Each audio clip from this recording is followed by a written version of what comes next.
to Film Trace. It is season 5 of our podcast. This is the podcast where we trace the life of a film from conception to production, all the way to release and reception. Wait, is this my choice, Chris? Also, welcome back, Chris. Season 5. Oh, yes. Thank you very much. Here we are. Did you think we would do 5 seasons of this already? Hell no. The Especially pandemic has done seasons, crazy things. I know, right? And under 3 years. I mean, these are cycles, right? Technically. Yeah, that makes sense. Yeah. I mean, whatever. No, I am glad to be back, and I do think technically this is another joint effort. Yes. It's escaping me, but I feel like our premiere... Oh, wait, no. I sent an email. Okay, you prompted it, but it felt right to me. Yeah, so I readily agreed to it, despite my better judgment. We are talking about Halloween Kills for our first episode, our last cycle or season of 2021, and it is quite the doozy to begin with. I don't know, man. Yes, I'm technically in charge of the new movies this season. You're in charge of the anniversary films. We'll give a teaser about what's coming up next week, but let's start with, I think it's I mean, we've guarded ourselves from sharing our opinions. We did a really good job over this weekend because, this movie came out in theaters on Friday, but was also on Peacock. God. Premium Peacock. Let's not forget that. It did quite well in the theaters. Like a lot of people were thought. Actually, it was tracking to like 40-ish and ended up doing 50. So it's, it's already a highly successful sequel in terms of box office. There's some big implications with how it's doing the box office in terms of like the box office is back, right? Mm-hmm. There's a lot kind of riding on this movie. I mean, I think we got to start in two ways. One, what is your relationship to the Halloween film series in general? Yeah, it's the original Stone Cold classic. Been in my personal rotation since I bought the VHS at Suncoast Video back in like 1998, maybe. Yeah. Maybe it actually, now that I'm thinking about it, because I had like a very nice, kind of black and gold case. Maybe it was a 20th anniversary VHS. Could have been from Anchor Bay, 1998. Yeah. So I mean, I was obsessed with John Carpenter in the late 90s. Just tried to track down every film he made, and it was kind of known at that point that Halloween, I mean, it's his only movie, correct me if I'm wrong, that really like catapulted a pretty big franchise. Like he had a sequel with Escape from New York, Escape from LA, but other than that, like this is what he's known for the most, right? Yeah, I would say so. I mean, like it was such a splash. Yeah, when this thing hit, and no one expected it. Like there's the stories behind the original Halloween are amazing. How it came to be, how it was produced. We're not going to cover that obviously, but like it was one of those films that back in those times, it's like the money came together at the right time with the right people. No one wanted to distribute it at all. They did a test screening in Kansas City, and it like blew the doors off the place. It wasn't even a test screening; it was like a roadshow release. Right. And then it was like, it's one of those fairy tale type stories. And like, I think it, essentially launched, could we say it launched the slasher genre? Right. It's kind of known as like the preeminent slasher movie, right? You don't have Friday the 13th. You don't have Scream. You don't have anything that came after it without Michael Myers in the beginning, right? Do you think that, I mean, do you have a similar history, right? But I do think that perhaps you stuck with the franchise perhaps better than I did. I don't know if that's true, because I'm a horror nerd. I love horror movies, always have. I was way more of a Jason guy. Oh, really? Yeah, so I like Jason, which is one of the reasons why I should have loved this movie, because it's more of a Jason movie than a Halloween movie, but more on that later. Yeah, it's one of those films where it's a series that essentially I've seen almost all, I think all of the Halloween movies. I think the original is something that I had seen growing up, but it didn't really hit me probably until like a decade ago. When I saw it once or whatever, and it's one of those films kind of like Alien, that's just on rotation. Like I will watch it when it's on. I will watch the rest of it, and it's on AMC all the time. It's just one of those films. I would put it in my top 50 films all time. Yeah. It's literal perfection on so many different levels. And the rest of the series I didn't love. The H2O reboots, like we could go into the whole series of this stuff, and it's forever. There's like 4 timelines essentially that are going on. There's the original, there's H2O, there's Resurrection. I think we could put it simply as this: Halloween, the original, is by far the best film in the series. There are some highlights since then. I would point out like H2O is good. I liked the zombie reboots. I liked both of them, and I hadn't seen them until very recently, actually, like a couple months ago. I still haven't seen them. They're worth seeing. I mean, Rob Zombie's acquired taste. The point is like this series has been very, very up and down. And when David Gordan Greene and Jason Blum sort of rebooted this thing in 2018, it was a huge, massive success. Like unbelievably successful. It was shot for $10 million. Blumhouse is sort of, its specialty is in smaller horror films or smaller genre films, really low budgets. On a $10 million budget when this came out in 2018, did $255 million globally. Essentially the second best slasher in the history of slasher films. Scream is still number one if based on inflation, essentially. It's a little bit higher, like $280 million. I mean, what were your thoughts on the 2018 version? I mean, that's probably the next big question we have to answer. Yeah, well, can I take a step back? Sure. Because I need to just talk about my guy, David Gordan Greene, for a second. Oh, yeah, okay. Because this is where it gets...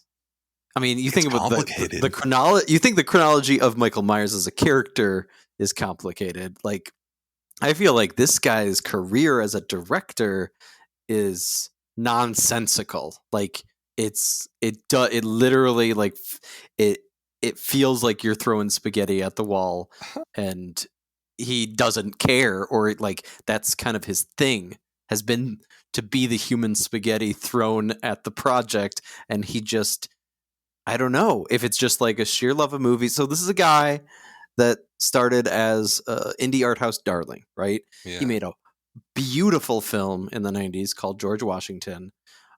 Same kind of deal in terms of like low budget, very unique aesthetic, kind of launched, kind of reawakening of that Malick style. Kind of like you could perhaps argue that the invention of the slasher movie was like reigniting the interest in like the monster movie genre as like a B movie thing that could be seen as a craft.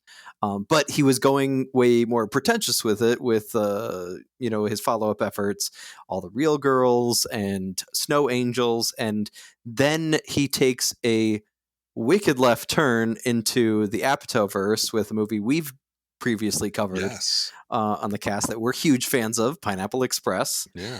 And then he attempts to like hang out in that world, fails miserably with follow-ups Your Highness and The Sitter. Both tanked horribly. Yeah. He's a white guy in Hollywood though, so he fails upward and finds himself working on the Halloween reboot sequel thing for 2018. And so I'm pumped to see it. But then as a release date comes closer, I'm seeing the buzz kind of fizzle, even though it does seem like it's probably going to be a blockbuster because it'd been a while. Like, what was the last? The Rob Zombie movies were the last time. Yeah, so you're looking at 9 years. Yeah. So people were looking for something fresh. It was huge that Jamie Lee Curtis was back on board as Laurie Strode, right? Even if they were going to like completely upend the narrative, and this is a direct sequel to the 1978 Halloween, so we're ignoring not only H2O and Resurrection, but also like Halloween 2, which was another John Carpenter film. So I was curious, but then, I mean, I don't know, how did you feel, Dan? Because like by the time it actually came out, I lost interest because I had heard that it's just kind of bad. And then when I eventually did see it, like 6 months to a year later on streaming, it was true. It Wait, was you didn't bad. like Halloween the 20? I thought you loved this movie. The 2018 version? Yeah. No, Oh, interesting. I think I it's thought you would really like that forgettable movie. garbage. You got total garbage. Oh my god, this is so surprising. Yeah, no. What did I you? was super hyped. Like Okay. beyond hype. I mean, I liked Jason Blum is like a hero to me. Like what he's doing in horror movies is like amazing. Him getting involved, John Carpenter, Jamie Lee Curtis, like the whole crew's getting back together. I thought it would be interesting what David Gordan Greene, also Danny McBride being involved as a writer. Right. Super fascinating. Obviously a long time sort of creative partner with David Gordan Greene with a lot of stuff. I went into it, I saw it opening night in Nashville, went with a friend. We were both super stoked for it. I thought it was okay. I thought it was pretty good. I thought there was a lot of interesting things that David Gordan Greene had brought to it. But that there was this weird vibe to the whole thing that just did not jive at all with the original Halloween. And I sound like a total nerd saying that. They're like, oh, it doesn't really, it's not in harmony with the original tone or whatever. That just sounds like a film bro thing to say, right? But it's true. And it I don't know. It's like watching the first one was really entertaining. I think the crowd that I was with really liked it. It was incredibly successful. So we can't knock it in those departments. Like it was a huge win for everybody involved. I just think that there was a lot of great foundational work there, conspiracy theory Lori and her sort of like prepper verse that she lives in. Judy Greer was great. You have new characters getting involved, but there was something about it that it didn't feel like a Halloween movie, if that makes sense. Because the original, I probably watched the original at least once a year. And it is so pitch perfect in terms of tone and vibe. And that's mostly what it is, vibes. There's very little gore. If any, actually, when you think about it, there's very little blood and not a lot of on-screen violence. It's just mostly, in a weird way, kind of that psychological, I hate this term, like elevated horror. I hate that term, but it's true. There's I don't even know what like a refinedness to it. It sounds terrible. But you know what I mean? Like there's, I would think Halloween is closer to films like It Follows and The Witch, and maybe even Hereditary to some degree in sort of what it's going for. And people call it like psychological, but it's more than that, right? It's the type of fear that it creates in people. And I mean, it was the thing that I think helped it stand apart from so many of its imitators is that, Michael Myers is not seen. He lives in this kind of gray area between human and monster, right? Between mortal and immortal. Yeah. And that I think is perhaps why we keep coming back to The Well and, just the iconography of the William Shatner mask and the whole like male gaze aspect of the babysitters. And there's no question why it was mimicked for decades to come. But I think you're totally right that the way that David Gordan Greene approached it for this reboot, I agree. Judy Greer, love her. She's phenomenal. Come on. Jamie Lee Curtis, she's given it her all. But then, like, other than that, like supporting cast, I'm sorry, Will Patton, he's been phoning in for a while now, and so do the teenage actors. And also, there's just like this kind of like, it almost feels like a cinematic equivalent of a Shrug, where it's just like, like whatever, like we're like. People kind of joke because John Carpenter does the music right for these new ones, and that's fantastic. I mean, I will watch this stupid new franchise to the ends of the earth if I get to hear new Carpenter joints. But there is kind of like this feeling of almost like Carpenter in his old age now. Like he would much rather just like chat with you about video games and basketball. And so that's why he's like cool with whatever David Gordan Greene and Blumhouse is doing, because he's just kind of removed from it all. but it's you would want the director to not be removed from it, and yet he feels like he does. Like I really do think that there was kind of like this magic moment where it with Pineapple Express where he was like feeling the mainstream and using the resources to his ability to really still have that kind of artful quality that Yeah. came from his independent career. But then as soon as he got that taste, it's just like the guy is just like living life, not really caring about what he's doing artistically. There's a very, I think that's the one thing that stood out to me with Halloween 2018 Mhm. is that there is a severe blase attitude happening. Detached, yeah. It's very detached, and like in some ways it worked to his advantage in terms of like being more comedic and all that, and especially the first film. Yeah. But I think in Halloween Kills, it really comes home to roost. And it's let's talk about the basics of this movie. So right, Halloween Kills comes out in October 2018. Jason Blum says a month before, essentially, hey, if this does well, we'll do a sequel. Danny McBride and David Gordan Greene were going to sort of pitch the movies together, essentially. Like, we'll shoot these back to back. They kind of like went back on that and said, hey, we'll do one, see how it does. Jason Blum agrees. Hey, it did really well. And I can't figure out if Jason Blum, I think Jason Blum asked David Gordon Green to do this. Like, wrote him an email, and David Gordon was just like, yeah. And so it does super well, and then this thing gets greenlit basically immediately. And David Gordon Green comes back to write and direct, obviously, and then Danny McBride comes back to write, and then Scott Teems joined in February 2019 to sort of write the script with them. And I think he's a big kind of Blumhouse production guy. Yeah. He's done stuff on like Rectify, I think, kind of doing some TV work there. They shoot the thing in what looks like summer of 2019, maybe. Yeah, something like that, like July 2019. North Carolina, which is where David Gordon Greene's from. You know, he kind of got caught up in that whole like that Wilmington area was seen as like one of the Hollywood alternatives. So I mean, it makes sense that Blum goes to him, not just on like a, you know, maybe he just saw his movies and thought, you know, why not? But also it just seems like financially, like he's a practical guy. Yeah. And Very practical. Yeah. so like he's like, all right, this guy's already here.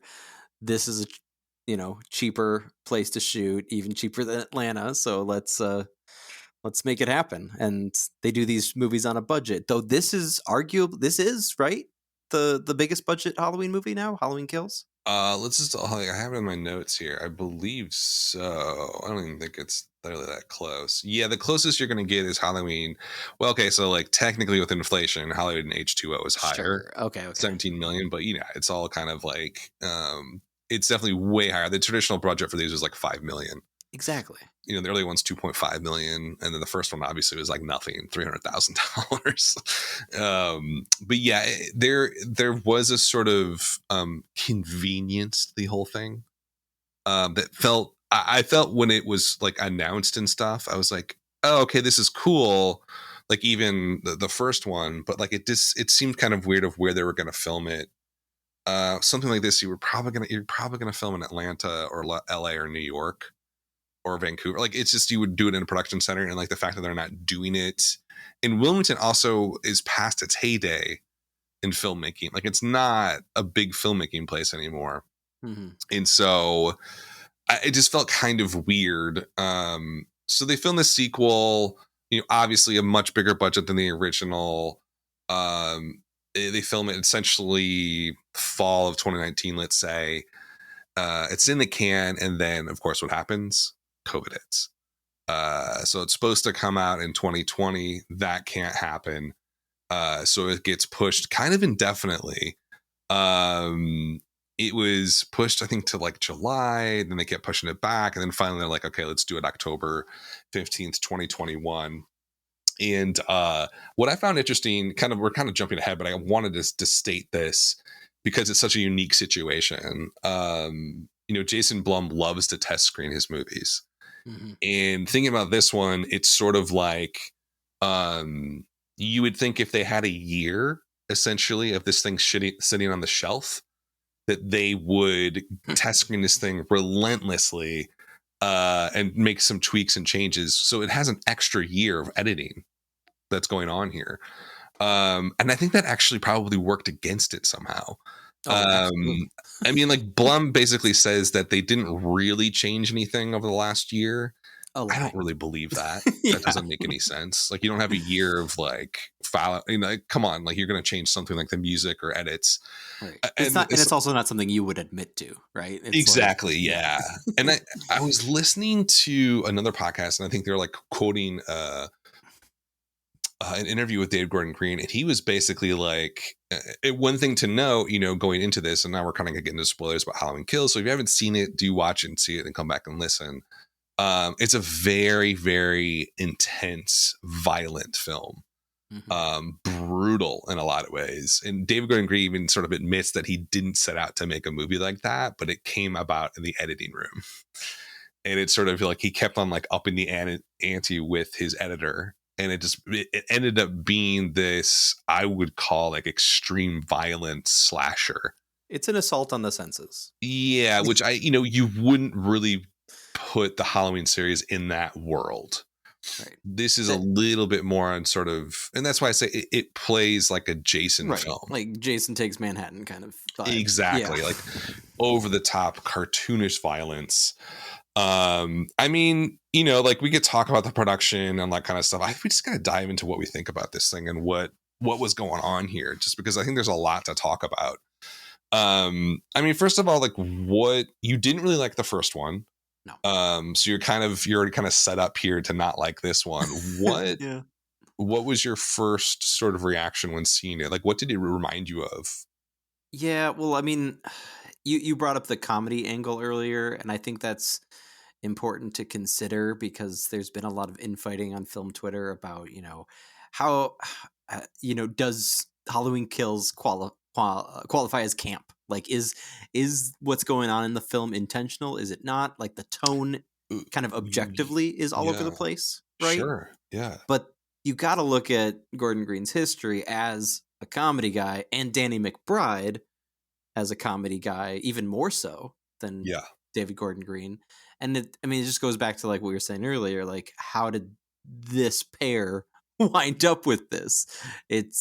But it also feels like it tries to have its cake and eat it too, or it tries to straddle that line and like sometimes purposely veer off towards comedy, but then other times veer off and like you think like maybe it's trying to make a serious point about like mob mentality or some shit. Oh God. But then that just feels like accidental camp. And I don't know. It just feels really like that was just like I mean, I was watching this movie 9:00 at night before the work week started, and it just felt so like I felt like kind of like skin crawly, like there's too much. And it's not just too much in like a narrative sense, though that's also true because there's like so many like parallel storylines and like characters both introduced for the first time and reintroduced from prior franchise installments, but also played by different actors. Paul Rudd's character from Halloween 5 is played by Anthony Michael Hall now, and it just feels like I said, assault on the senses, both in terms of the violence and gore as well as just absolutely everything else. I think the one thing that stood out to me was there's three things that stood out to me. The extreme violence. Like this is the first one was violent. This is way more violent than that. You have a ton of really extreme on-screen kills that show everything. I'm actually kind of surprised it got a R. It's like borderline NC-17 stuff. There's no sex, but I guess that's usually what they do NC-17 for. But I mean, like someone's thumbs through somebody's eye. I mean, like it's gratuitous to the point where it seems like it's campy and this is meant to be funny. I laughed throughout most of this movie, to be honest with you. I mean, like the time where he's like stabbing the guy repeatedly in front of his dying wife, I was like, that's hilarious. Like that's like really funny. And like, I mean, in a way that's like so self-aware that like, well, obviously this is dumb. Right. But there's two different paths you could take with that. And I think when someone argues that this is camp involves an intellectual irony that is not here at all. Right. It is not here.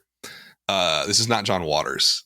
Like, this is not somebody making a statement, social, political, otherwise. This is just guys who are bored, who have a lot of money, and a lot of time to make movies.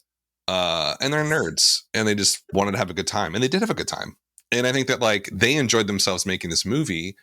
What's on the screen is a disaster. I mean, it's a complete and utter mess on so many different levels. I mean, if you look back at Halloween, the 2018 version, at the very least, it had an interesting sort of story. Is it a good story? No. But it's interesting. Like the PTSD stuff, Path Through Generations. I thought that was like, you know, had some richness to it. What's the story in Halloween Kills? He comes out of a burning house, and then it's like a kind of like a I don't even know what it is. He just goes around the city killing people. There's absolutely zero story whatsoever. Like, is there even a basic plot point here that's happening? I mean, I think it's the vigilante mob, but that's really the center of this story.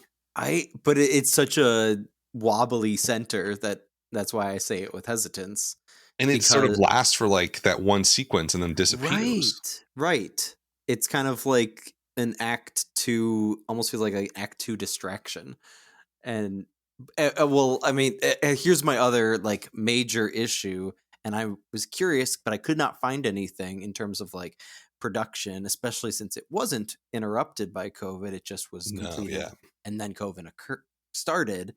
Like, one of the saving graces of the 2018 Halloween, in my opinion, was also that relationship between 100% Laurie Strode and Judy Greer's character Karen, the daughter, and that is basically ignored for this movie. So much so that like literally Jamie Lee Curtis's character is just in a hospital bed, and you see her at the beginning brought to the hospital. Yeah. In the middle, she attempts to leave the hospital. And then she hurts herself or like reopens her wound or whatever. And so she goes back to the hospital bed. And then at the very end, she's brought back for a couple scenes. Like, it's just like farce. So do you think that's intentional? Like, to like keep I mean, like this entire project is farce. Okay. Yes. Like, I think we what we cannot forget is that, like, so Halloween was greenlit by Jason Blum. The moment it did well, they greenlit 2 sequels, right? So Halloween Kills and Halloween Ends are both being made. They weren't made back to back again, like they tried to do on the first 2, but on the second 2, that didn't happen. So this movie is definitely, if there was no Halloween Ends, I think this movie is completely different. And they take a completely different path. The whole thing feels like a bridge. It feels like a bridge episode or something. It's a filler episode if it was, episodic television. And I think that's ultimately, give him the best benefit of the doubt we possibly can. They're like, let's just see how much we can stuff into this and give, quote unquote, the people what they want, which I think, I mean, I don't know if there's more to talk about our personal opinions, but I need to make sure we address the incredible schism between the Rotten Tomatoes audience score and the Rotten Tomatoes critics score. I think we dive into that. I mean, why not? So what the hell happened here? Why people love this movie, but critics don't? I guess we're more aligned with critics. I don't know how much I trust the Rotten audience. I mean, like, I don't know, like inflated. It just seems like it's bizarre because I've been reading 2 things a lot for audience reception, because like whenever I see a movie that have this strong reaction to it, I was like, I gotta like see what's going on. I gotta see what's going on the street, see what people are talking about. Right. And I think within the horror forums, like let's say like the horror subreddit Dreadit, which is a really fun place to hang out in, but a really good place to get like the honest reaction from horror nerds about what's going on with this movie. I would say it was like 70% love, so like makes sense with Rotten Tomatoes. But like in the general movies forum, it was really negative, like super negative. So what is the Rotten Tomatoes score is at what, 71%? I mean, that's not that great. Number one, it's okay. Yeah. What about talk to me about this critical response? I mean, the Oh, critics, we're kind gosh. of in the critics circle, it feels like. Absolutely, and I even feel like maybe some of the all critic score is at least a little more favorable, as it tends to be. 46% real score, 55. Top critics 34%, real score 47, and then Metacritic kind of evening that out with a overall score of 41 out of 100. So I do think that, like, in turn, going back to what you were saying about uh the kills, the gore, like, if this, it almost feels like it's artificial inflation because at least there's things to look at. Like, it's not a boring movie. So, That's true. like, Yeah, it's engaging. literally, like, if, because there have been bad Halloween movies in the franchise where, like, they've tried to replicate that atmosphere, but because they didn't get how to do that, and because they didn't actually, like, do anything, you know, ostentatious on screen, like these horrible gory murder scenes, then it gets rated even lower, because there's nothing worse than a bad movie is just bad, but at least you enjoy watching it. But a bad movie that's also boring is like the worst you could possibly get. And at the very least, David Gordon Green doesn't make boring movies. So that's, I think, perhaps one part of the equation. But I'm curious, you're the cinema score guy, Yeah. and obviously the Rotten Tomatoes score, and then we should mention the Metacritic's audience score is 61, the IMDb score is 66. Film nerds who are a little more harsh, but like I said, there's definitely the defenders out there, especially horror nerds, on Letterboxd giving it a 56, which is bad, but definitely not horrific. Yeah. But a cinema score of a B minus, which I feel like you're going to tell me is basically an F. No, horror's different though. So with Right. horror, you got at least a half a grade skew down. Mm. So this is more like a B score, because the people that go to horror movies opening night for whatever reason are pretty harsh. Same with comedies for the most part. So B minus is not terrible. But it's not, what I find interesting about it is it doesn't seem to translate over to the box office, which is very good, especially during a pandemic. Right. This just hit a chord, or a nerve, I should say, with just the right group of people at the right time, essentially. People were clamoring to see a horror movie. It's October. People want to go see it. I think the people who rushed out to go see it, they had a less positive reaction than the people who saw it Saturday night, and Sunday, and the people who've seen it since. You could see that in the Rotten Tomato audience score. It started out very low. It started like 40%, I think. And it's basically been taking its way up as I think a more general audience has seen it. I don't know why that is. I mean, you look at the other cinema scores. Halloween 2018 had a B plus. That's a pretty big difference here, because that would have ended up, I think, normally an A minus, which is really good for a horror movie. So people that showed up to opening night to see that they felt rewarded. The people who were like excited to see it. With this one, it's not the same. This actually falls in line with Rob Zombie's movie, which also got a B minus. And you talk about a polarizing film. The 2017, Rob Zombie reboot is like absolutely divides the Halloween fan base like the Grand Canyon. Like, it's just either you love it or you absolutely despise it.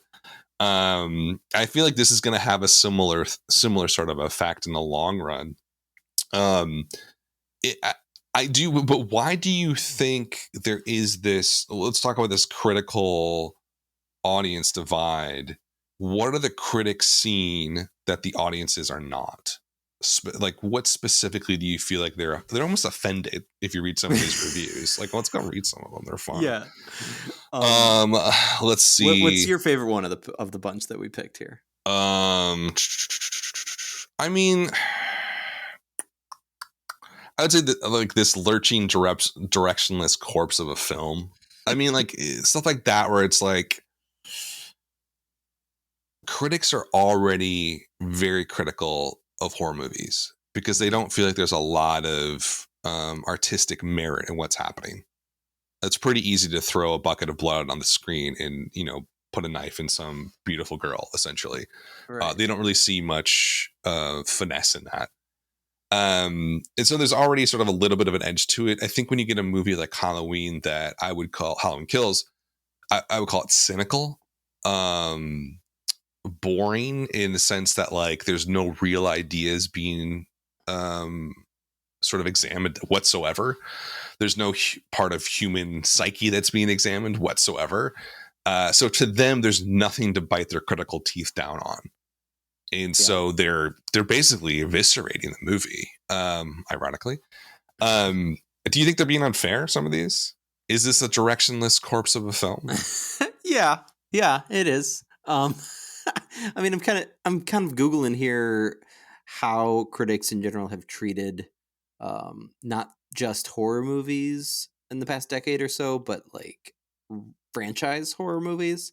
Because I do think there's like this, it's kind of a two in the cough, whatever the idiom is, two birds with one stone, two in the coffin. I don't know. Two in the bush makes one in the barrel. Where it's like they're already going to hate on horror movies because they follow or tend to follow, a pretty strict formula. But then they're also going to hate on it because it's franchise film, which is a whole other kind of formula problem. And I think especially perhaps in a post are we in post MCU world? We're not, are we? I don't know. Yeah, I think so. I mean, once Infinity War was over, or whatever it was called, well, post phase whatever, phase 4, where there's that sense of exhaustion, right? Yeah. And I also think like it makes sense seasonally. You're gonna release a Halloween movie as you lead up to Halloween, but also we're in like prime, getting ready for award season stuff. So I do think that this is like the worst, one of the worst times of year to rub a critic the wrong way. Some of these reviews though, like Nick LaSalle, so like, I love this. It was one of my favorite reviewers. He's like a film intellectual. I think he has his PhD. If you like this sort of movie, knock yourself out. That's what he says. Is that resigned detachment? He's taking after David Gordan Greene. Even the positive one, man. Like Barry Hertz at Globe and Mail. There's an undeniably compelling energy to whatever is going on here. Like it's just Oh man. We're all sick. I also think that like elephant in the room, I think we have to be careful about how we consume and analyze horror while we're during a pandemic. True. Right? This came up on the Ringer podcast. They were talking about this in this movie. Okay. Well, and it's become a meme now of Jamie Lee Curtis on the press circuit, like saying, actually, it's about trauma and like this global collective trauma.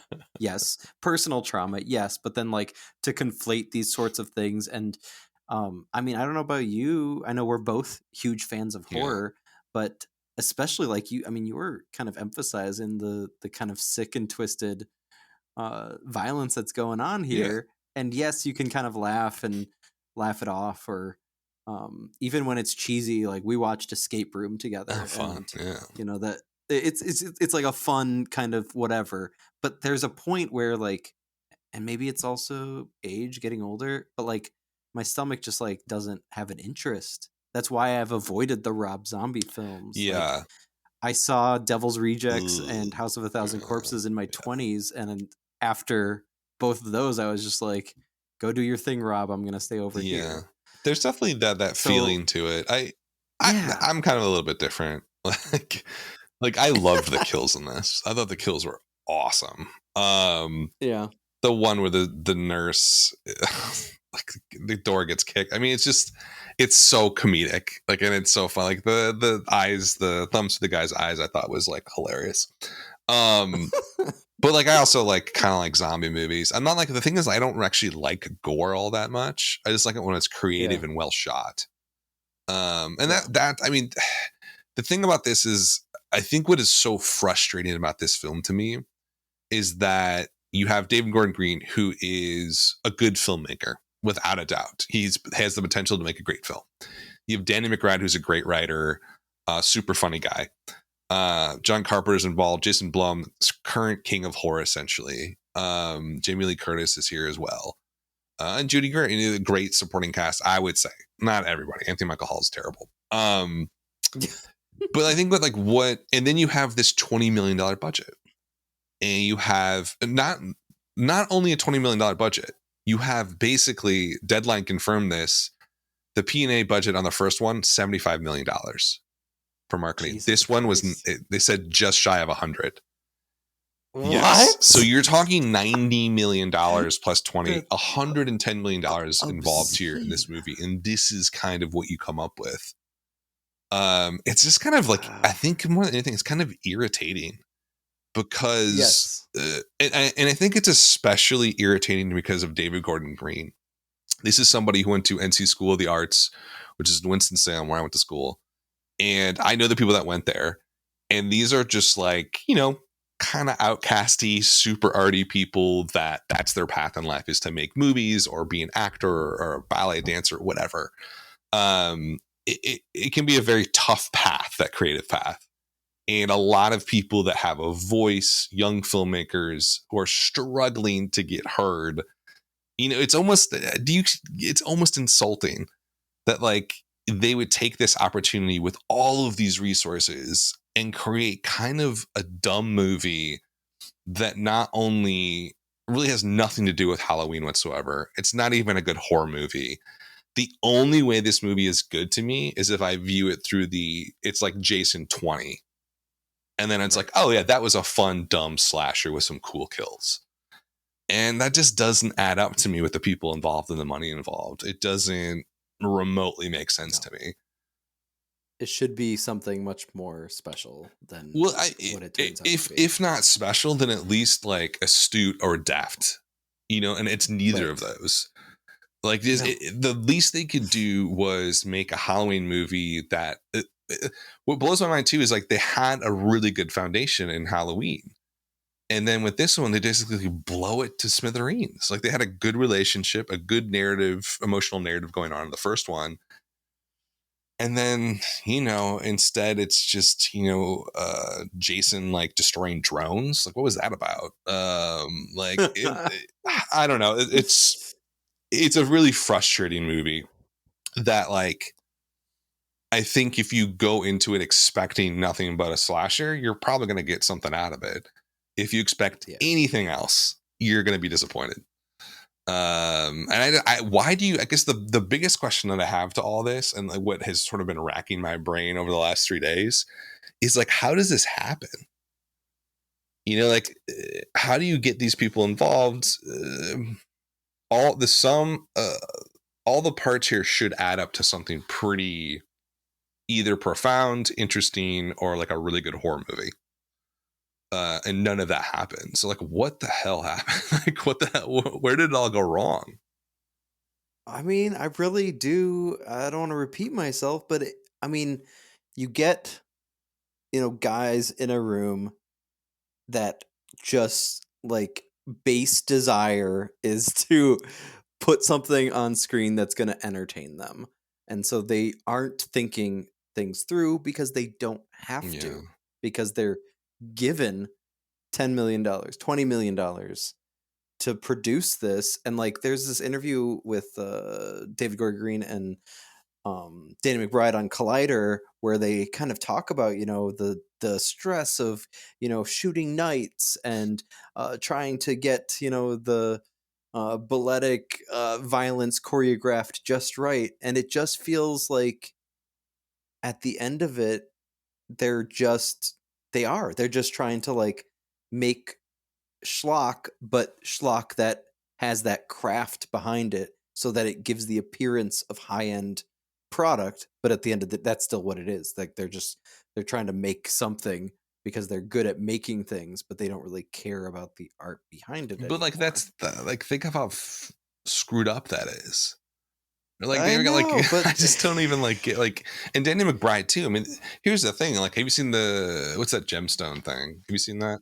Oh yeah, Righteous Gemstones. Yeah, it's funny. Yeah, and I love Vice Principals. Vice Principals is brilliant. And the tone there is so specific. Right. Right. But they don't have the constraint of the Halloween universe.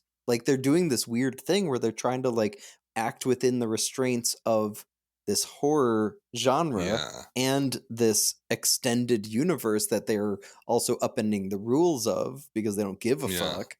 And but then also like to the point where like it's going to be a complete gamble litmus test whether or not it's enough for people to like think that the kills are creative versus actually feeling like it was worth their time. Like, will I ever watch this movie again? No. Or maybe I will if I'm getting together with friends to watch something stupid. Did you see this in the theaters or I saw it on on Peacock?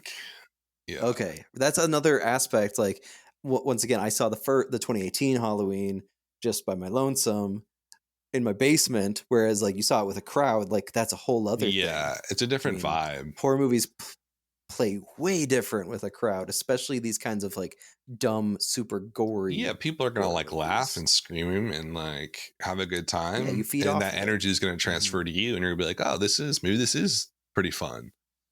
I mean, it's fun being with the crowd, seeing it. Yeah, man, it's just I don't really get what they're doing. What are they going to do for the last one? They said it's going to be about COVID. Like what? Oh my gosh, I saw that. Fast forward 4 years, and Michael Myers is, I don't know, patient zero. I don't know. It's gonna. That's not going the direction we want it to. But we're gonna see it. Yeah, I'm definitely gonna see it. It's not filmed yet though.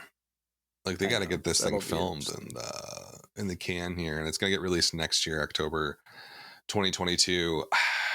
It's too bad. Like I feel like these are the two biggest horror films of the last 3 years, essentially, and it's like, man, the genre is in like this really special place. I feel like 2015, 2016, 2017.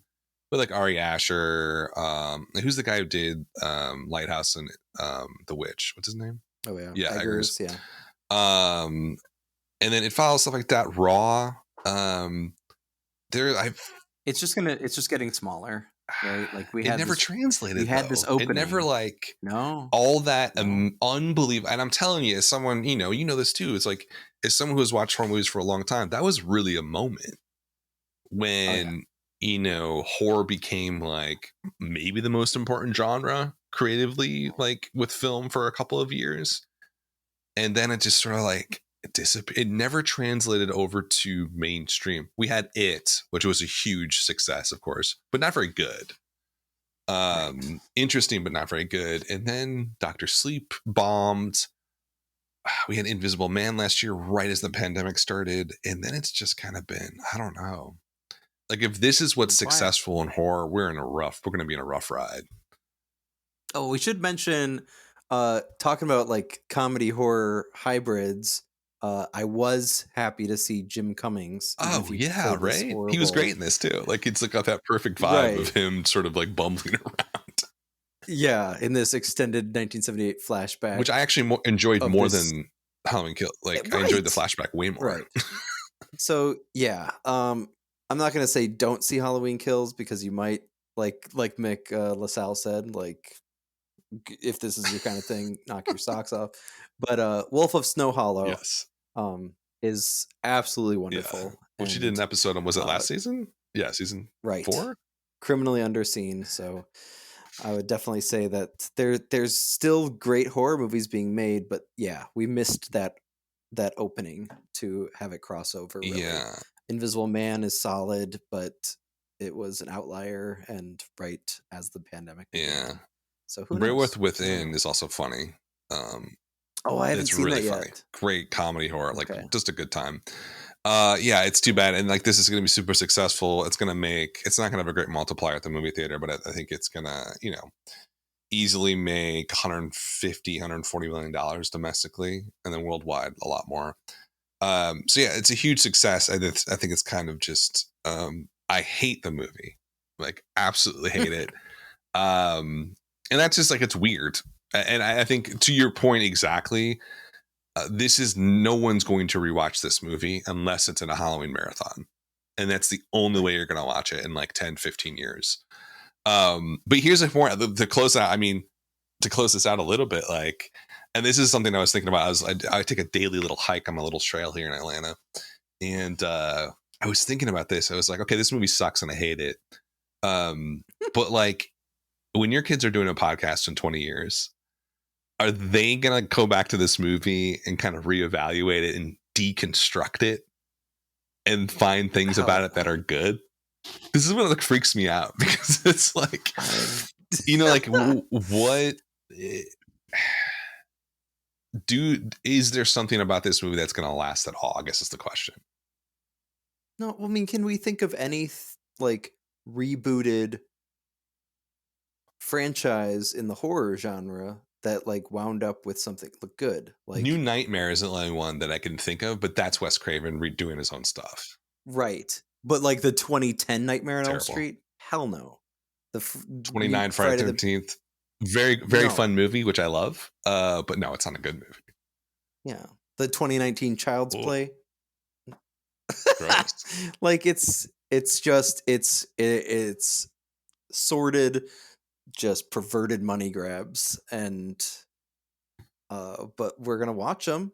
They're not gonna be remembered, and we're wasting our time. So we're part of the problem. Yeah, it's true. It's just like welcome to the new season of Film. The most depressing film podcast on the interwebs. Okay, cool. That's Halloween Kills. Go see it. It's fun. You're gonna have a good time. Actually, you're not gonna be really depressed afterwards. What are we doing next week? What are we doing? Yeah. This is my choice. You get to do it. So it's the 10th anniversary of Jason Reitman's Diablo Cody scripted tragedy dramedy. I can't even say it. It's a tongue twister. Young Adult from 2011, and we will have a guest on. It's now streaming on Showtime, so do check it out before the episode. We should be recording that next week, and then we'll just come back and listen in about a week. Appreciate it. Chris, take us away. Oh my gosh. Thank you so much for listening to the season premiere of Film Trace.